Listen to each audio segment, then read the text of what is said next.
you very much. And no, it's a pleasure and delight to welcome you all here at the UCL. And we're looking forward to a very wonderful discussion. So I'm Tony Bradley. I teach social economy at Liverpool Hope Business School. What do you want me to say? And I'm a fellow of Transform. And author of the book. I'm Anselm, Adodo, one of the authors, and I'm a Catholic priest, a farmer, a lecturer in 2 universities in Nigeria, and a poet, and a supporter of African traditional religion and Christian spirituality. And my passion is to be open to all aspects of life, both spirituality, science, technology. I try to bring all this together. And that is my interest in Communiversity, community of knowledge. So that is my passion. So I'm happy to be here. So I'm struck by the extraordinary diversity within this room.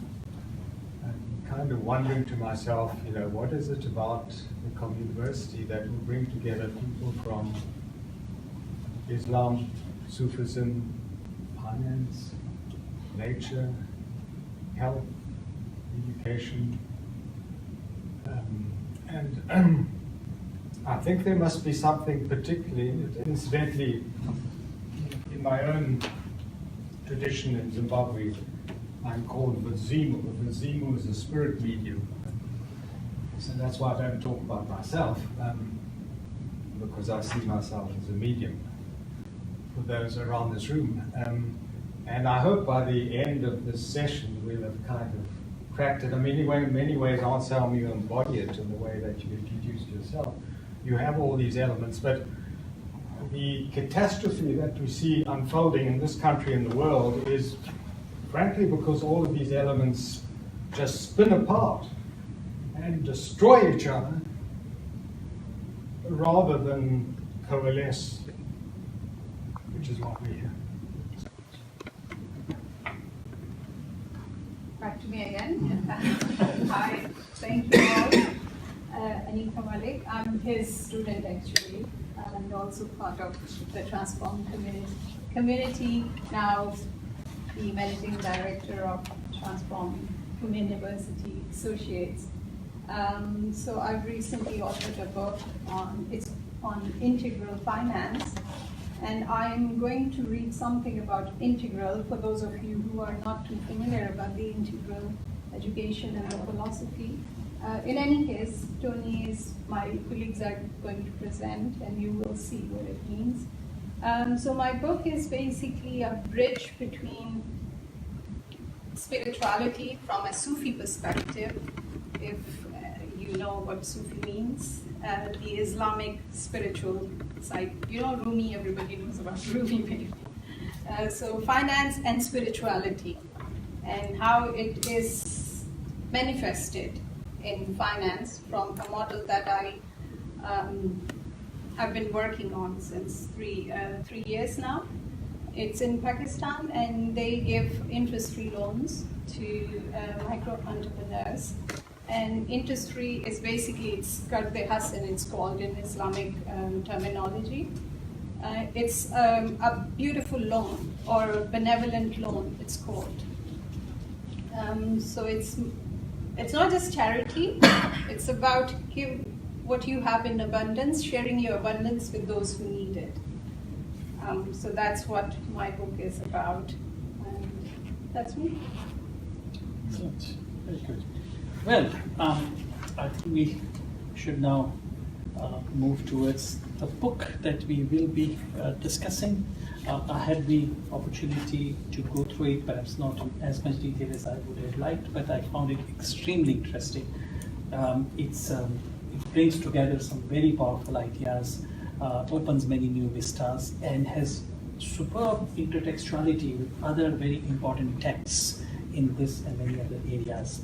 So I'm looking forward to a wonderful discussion, and let me now invite Dr. Ronnie Lessem to start our conversation. He was reluctant to say anything about himself, so let me take this opportunity to say a few things about him. He was born in Zimbabwe, now based in the UK, and was the co-founder of Transform France, which has since evolved together with Anselm, Adodo, and Anika Malik into Transform Communiversity Associates, TCA, in the UK. They have projects in many parts of the world, ranging from Zimbabwe to Nigeria to Egypt, Jordan, Pakistan, and parts of Europe. Ronnie studied economics at the University of Zimbabwe, the economics of industry at the London School of Economics, corporate planning at Harvard Business School, and has since written some 50 books, and most recent is the book that we will be discussing today. So, Ronnie, over to you. Do you want me to do the scene setting story which or yeah, okay. So I'll just do a background and scene setting before Ronnie starts. So once upon a time in 9th century Morocco, the first university was born, soon to be followed in the neighboring region by Beit al-Hikmah, the House of Wisdom, in which scholars, libraries, and groups of translators flourished, drawn from Egypt and Persia, Greece, and India. A veritable intellectual community representing many worlds. A century later in Cairo and thereafter in Bologna, a Universitas movement came into being when students of theology and philosophy, law and medicine grouped together, selected appropriate faculty, and communally pursued their learned way, a kind of shared intellectual pilgrimage between fellow travelers, so to speak. And then, in the dark, or not so dark, Middle Ages, there was a dramatic turn.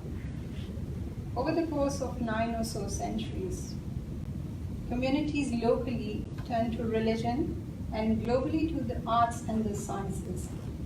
And yet, institutionally, in ongoing university guise, they were whittled away. Then came the rise of the individual. The eminent individual professor on high came to rule the hierarchical roost, and the anonymous student at the bottom of the intellectual pyramid thereby took his or her lowly place, duly submitting to the academic power structure. Yet all around the world, young people from so-called developed and not so developed countries are struggling to gain a university place in the so-called Western educational havens in Britain or America, which would in future hardly serve their communities or even societies. But is there an alternative? This is the question we've been asking Ronnie and Alexander Schiffer, co-founders of Transform, Center for Integral Development. They took on the story from here in 2014 when they publicly presented the idea of an integral university in a paper published in UNESCO's The International Bureau of Education Quarterly Review of Comparative Education Journal. They took an approach towards a fully transformed university and proposed a pressing need for an integral university linking education, research, activation, and catalyzation. An integral university that care for individual, organization, communal, and societal development. For those of you who are not familiar with the integral approach to education, integral education adds value to the wealth of progressive educational theories, principles, and values. Realizing a vision of integral education involves a complex but dynamically, flexibly, and intuitively presensed process of engaging self, others, artifacts, bodies, and socio-cultural systems. The purpose of our integral work is to evolve the university into prime instigator of development of self, organization, community, and society. And from there on, now, we are, so after some 50 books, Professor Ronnie and Alexander have written, along with some of our colleagues sitting here, have written together. We share the books share several cases from their own community of practice geared towards building real life and integral university, or what we now term as communiversities, the necessary evolution in the existing university paradigm. So from here on, Ronnie will take this story forward. So I will try and embody what Anika's been talking about in my own life, right? My own story. And just to highlight the two kind of cataclysmic events historically, the one was, if you like, in the modern era, for all the good things that have happened, the rise of the individual. And the individual, as you heard from Anika, basically eclipsing the community. So that education became an individual power structure. The two figures in the power structure are the professor and the student. And that to us heralded catastrophe number one.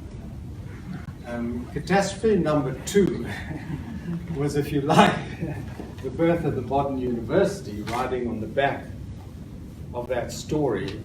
And just to pick up the thread of what Anik was describing, the early years of our endeavors, we were seeking to evolve what we call the integral university, following the integral enterprise and the integral economy and the integral research, and realized we were on a hiding to nothing. That the university as constituted is fundamentally dysfunctional. And of course, I'm saying that knowing the fact that many of us are still connected to universities. So this is the kind of the tiger that we ride. So in my own story, I can vividly remember sitting for my MSc exams, right? Now at the London School of Economics in the 1960s. Well aware that my fellow, they were mainly American students, 40% of the MSc class would be going to Vietnam if they failed in the end of the year exams. Can you imagine the tension at that kind of power structure, you know, at the threat of death? Similarly, while doing my MBA at Harvard a year later, looking over my shoulders, two of my classmates committed suicide. Actually, one was my roommate's as well. Such was their university lot. So in a sense, that puts universities in stark relief. I'm not saying that every single class and every single student goes to Vietnam or commits suicide, but in many ways, to me, that's symptomatic of the environment that the conventional kind of university creates.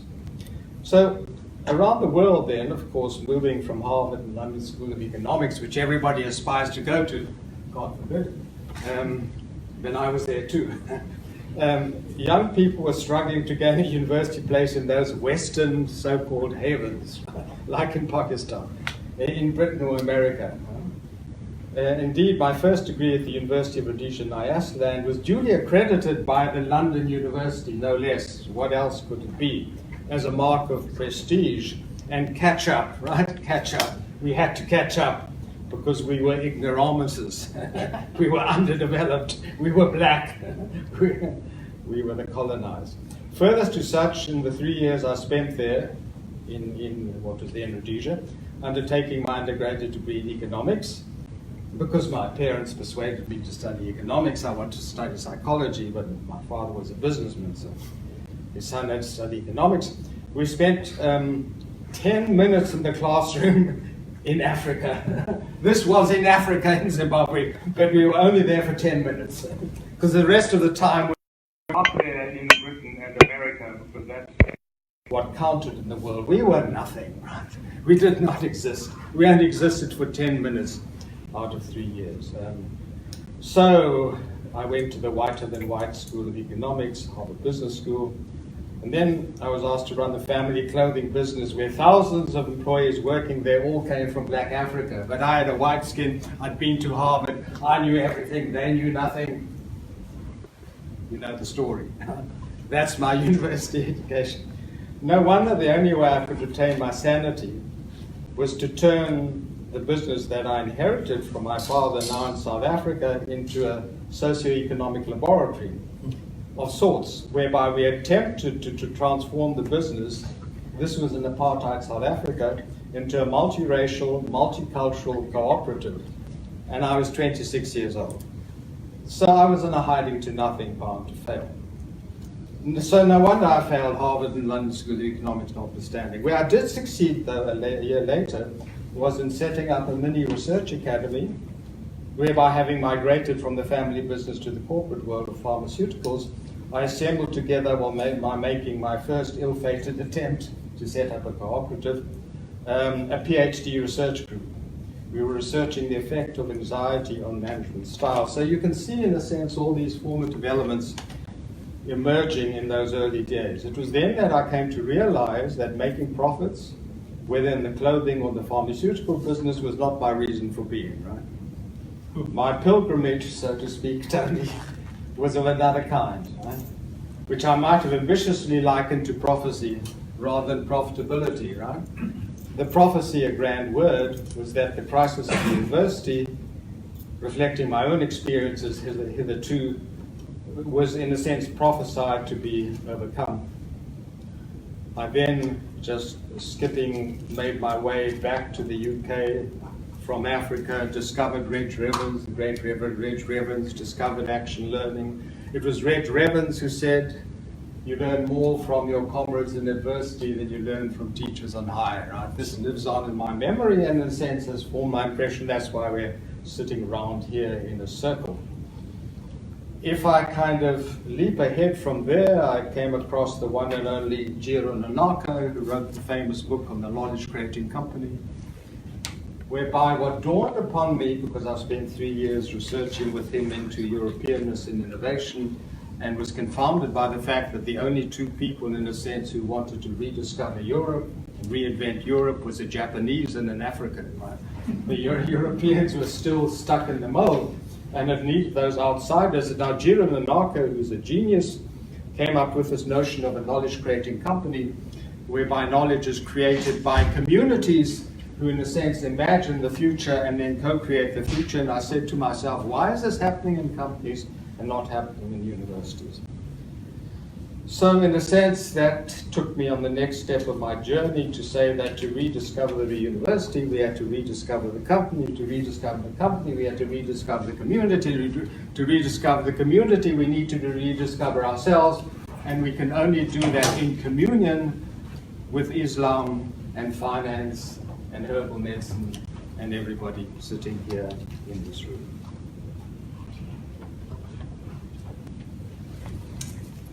Thank you very much. Let me say a few words about Father Anselm Adodo. He is a Catholic priest and member of the Benedictine monastic order. He's the founder and director of West Africa's foremost herbal research institute, PACS Herbal Clinic and Research Laboratories. He is the author of over 500 publications in journals, magazines, national dailies, and peer-reviewed journals, and has written over 10 books, which include the best-selling Nature Power. He is the director of PACS Center for Integral Research and Development, popularly known as PACS Africana, and initiator African Action Research Community. And it's a pleasure to have you here, please. Thank you very much. I have my short images here to support my few presentations. My passion has always been to retell the African story. And most of you know the African story. There are so many dimensions. And one of Nigeria's foremost authors said that if you don't like someone's story, write your own. So my passion has always been to provide alternative, not just to complain and lament. And in Nigeria, where I come from, we complain a lot. You know, so, and we always say, if you don't like someone's story, write your own story. And my idea of the Communiversity is to rewrite the African story in our own language and metaphor. And then down there is an African proverb that until the lion learns to write, every story will glorify the hunter, which means that you must learn the skill to tell your story. Otherwise, the one who tells the story determines the cast, the actors, everything. So next. So my passion for the Communiversity is also to speak about the danger of one story. I think one of Nigerians, doctors, Adishe, also said that the problem with education in the world today and in Africa is always the danger of telling you one story.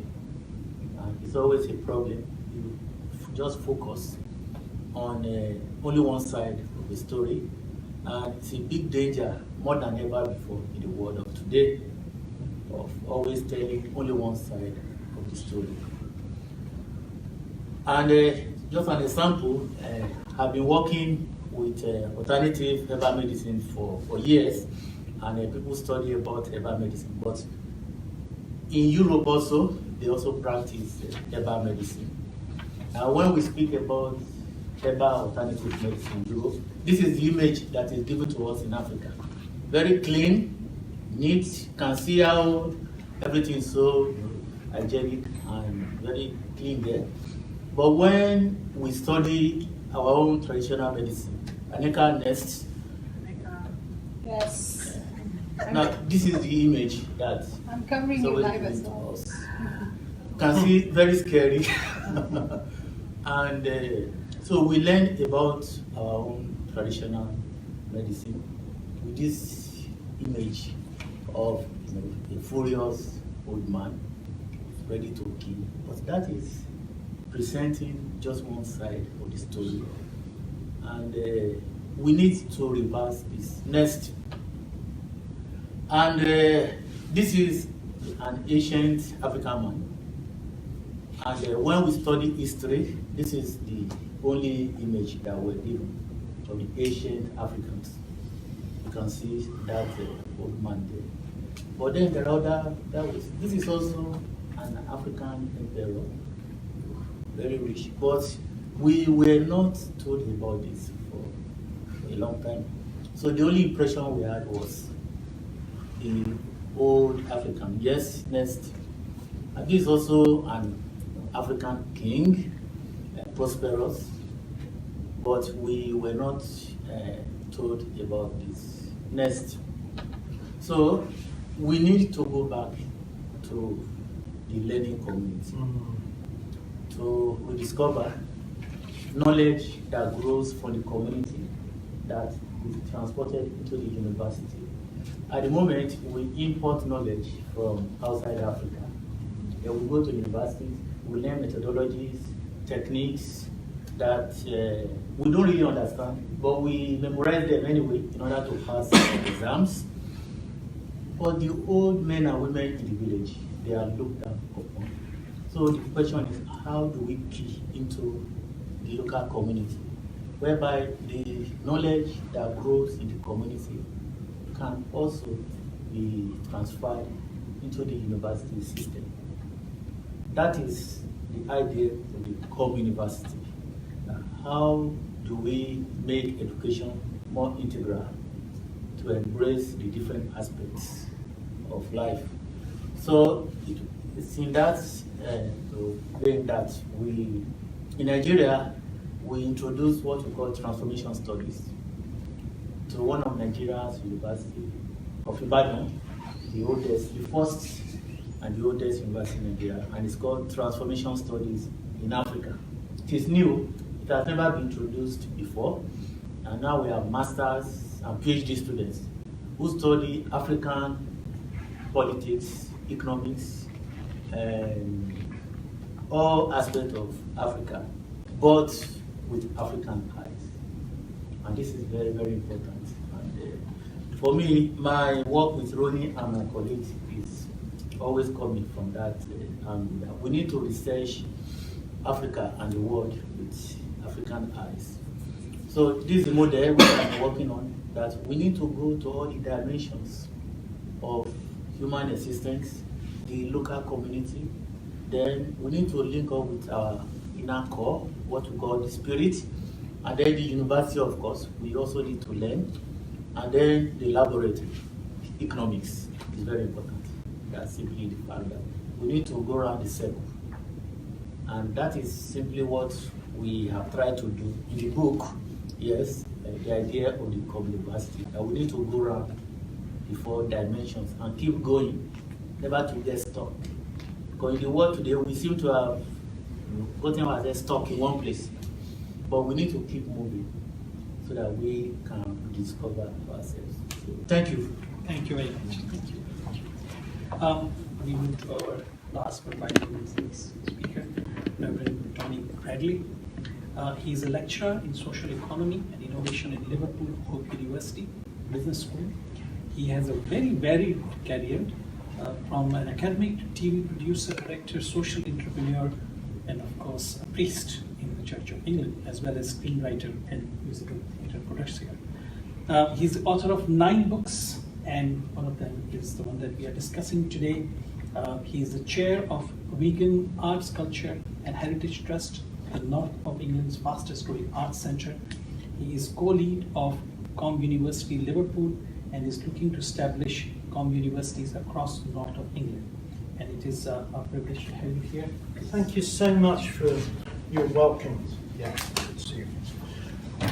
We're in a very privileged environment here, in a wonderful building and a place of learning and education in the University of London. I did my first degree in environmental science at Imperial College, University of London.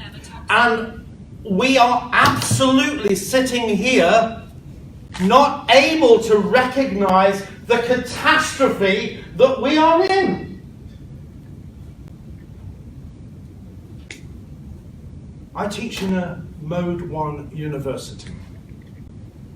A university that fragments people's lives, that takes individual people away from their communities, charges them massive amounts of money, spits them out with huge debt, and doesn't affect the transformation of society. It is impossible for the sorts of universities that I guess probably everybody in this room has been enabled to attend in one way, shape or form, to affect the transformation of society, to release what we say within the transform movement, the genius of society, G-E-N-E, grounding in the southern world of community, emerging through the eastern world of culture and spirituality, navigating towards a new possibility in the northern world, which is used to reason and rationality, and that's good, and effecting innovations in the West. Now, the catastrophe is that the Western fragmented model, which splits communities, divides up people from themselves and from one another, affects something. But the thing it does not affect is a genius transformation of society.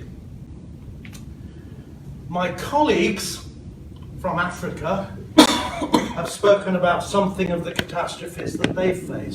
It is no less a catastrophe in the United Kingdom.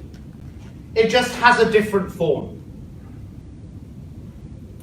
So what we've done with this book is to try and circulate, as Father Anselm has said, around the gene from the southern understanding of community through the eastern understanding of spiritual emergent consciousness, through an understanding of what the northern world of rationality, the world I come from, can actually contribute to navigating towards effecting real socially transformative innovations, which the Western world is very good at. The problem is we come from our own fragmented worlds. And what the Transform movement and what we've tried to do with this book, the idea of the Communiversity is seeking to do, is to show how the rhythm of that genetic movement, south, east, north, west, is necessary to develop something that is genuinely transformative.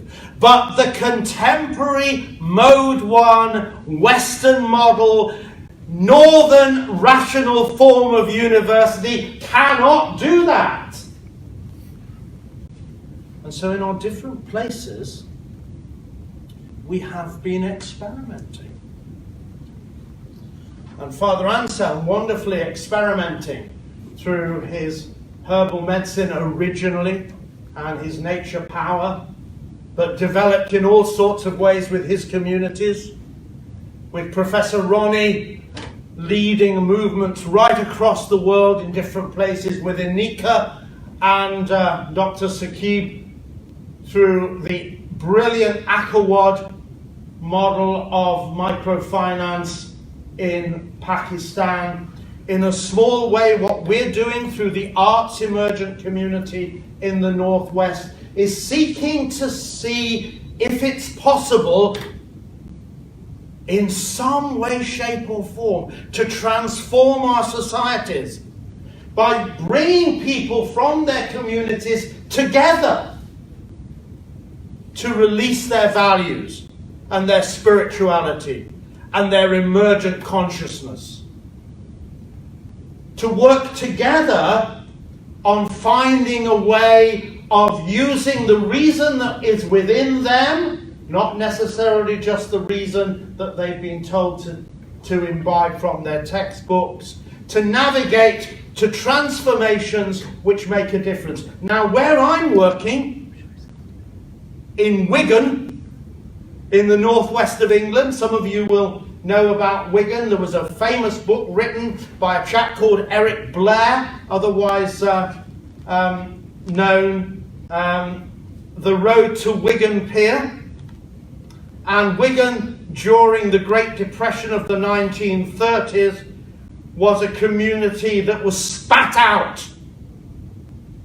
And in the 21st century, Wigan is a community that could be spat out, except hundreds of young people are coming together around the arts and culture and starting to discover one another and starting to discover through a particular institution, the Old Courts Wigan, that actually they can not only have a personal individual future through a traditional university, but they can have a communal future.